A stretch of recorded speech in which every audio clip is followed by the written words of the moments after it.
Target 2019 ఇదే చంద్రబాబు వ్యూహం. అందుకు తగ్గట్లే మంత్రివర్గ విస్తరణ చేపట్టారు. యువతకు, సీనియర్లకు ప్రాధాన్యమిచ్చారు. జిల్లాల వారీగా సామాజిక వర్గాలకు ప్రాముఖ్యతనిచ్చారు. రెడ్డి సామాజిక వర్గానికి అత్యధిక ప్రాధాన్యమిచ్చారు.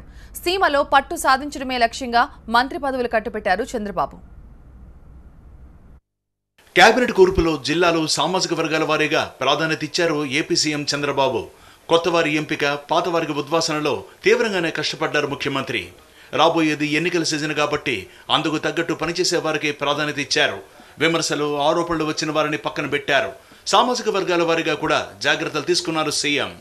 ఏపీ కేబినెట్లో మొత్తం 26 మంది ఉంటే అందులో అత్యధికులు బీసీ సామాజిక వర్గానికి చెందిన వారు ఉన్నారు. 8 మంది బీసీ వర్గానికి చెందిన మంత్రులు ఉన్నారు. ఆ తర్వాత కమ్మ సామాజిక వర్గానికి చెందిన వారు 6 ఉన్నారు. చంద్రబాబు, లోకేష్, దేవినేని ఉమ, పరిటాల సునీత, కామినేని, ప్రత్తిపాటి ఈ సామాజిక వర్గానికి చెందిన వారే. ఏపీలో కీలకంగా ఉన్న కాపు సామాజిక వర్గానికి చెందిన వారు కేబినెట్లో 4 ఉన్నారు. చినరాజప్ప, గంటా శ్రీనివాసరావు, నారాయణ, మాణిక్యాలరావు ఆ సామాజిక వర్గానికి చెందిన వారే. రెడ్డి సామాజిక వర్గానికి చెందిన వారు 4 ఉన్నారు. ఈసారి ఈ సామాజిక వర్గానికి అత్యధిక ప్రాధాన్యత ఇచ్చారు సీఎం చంద్రబాబు. మొన్నటి వరకు 2 ఉంటే వారిని తొలగించి 4 కొత్తగా కేబినెట్లోకి తీసుకున్నారు. ప్రస్తుత కేబినెట్లో ఉన్న రెడ్డి సామాజిక వర్గ మంత్రుల్లో 3 తొలిసారి కేబినెట్ హోదాలోకి వచ్చారు. సోమిరెడ్డికి గతంలో మంత్రిగా పనిచేసిన అనుభవం ఉంది. ఇక ఆదినారాయణ రెడ్డి, భూమా అఖిలప్రియ, అమర్నాథ్ రెడ్డికి కొత్తగా అవకాశం వచ్చింది. 28 ఏళ్లకే మంత్రి పదవిని చేపట్టిన అఖిలప్రియ తన తండ్రి ఆశయాలను నెరవేరుస్తానన్నారు.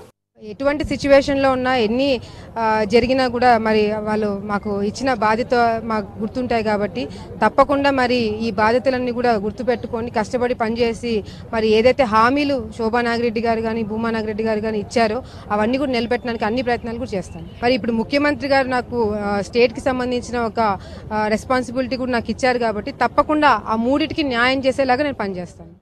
ఇక దళిత మంత్రుల సంఖ్యలో మార్పు లేకపోయినా మంత్రులు మాత్రం పూర్తిగా మారిపోయారు.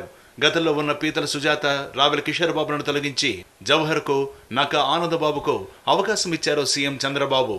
అయితే కేబినెట్లో ఎస్టీలకు, మైనార్టీలకు, మహిళలకు ప్రాధాన్యత ఇవ్వలేదని విమర్శలు చేశాయి ప్రతిపక్షాలు. 5 మందిని తొలగించినారు, 11 మందిని కొత్త వాళ్ళని తీసుకున్నారు. 11 మందిలో 4 జగన్ పార్టీ వాళ్ళని తీసుకోగలిగినారు. కానీ ఒక ఎమ్మెల్యే ఉన్నారు, ట్రైబల్కి సంబంధించినటువంటి ఒక మహిళా ఎమ్మెల్యే ఉంది ఇవాళ పోలవరం నియోజకవర్గం నుంచి. అదేవిధంగా ఒక ముస్లిం మైనారిటీ ఎమ్మెల్సీగా ఉన్నారు తెలుగుదేశం పార్టీకి సంబంధించి. ఎందుకు ఇవ్వలేదు వాళ్లకు? మేము కాంగ్రెస్ హయాంలో ఉన్నప్పుడు కేవలం ఈ 13 జిల్లాల్లో 4 దళితులకు ఇచ్చినాము.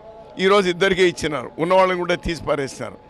అంటే తెలుగుదేశం పార్టీ బలహీన వర్గాలకు వ్యతిరేకమని ఈరోజు రాజముద్ర వేసుకున్నారు. వీళ్ళు బీజేపీ అజెండాను అమలు పరుస్తా అన్నారు. నిమ్న వర్గాలకు, మైనారిటీలకు బీజేపీ వాళ్ళు వ్యతిరేకం కాబట్టి వీళ్ళు కూడా వ్యతిరేకంగా ఉండాలి. ఆ విధమైనటువంటి అజెండాను వీళ్ళు ఫాలో అవుతా ఉన్నారు.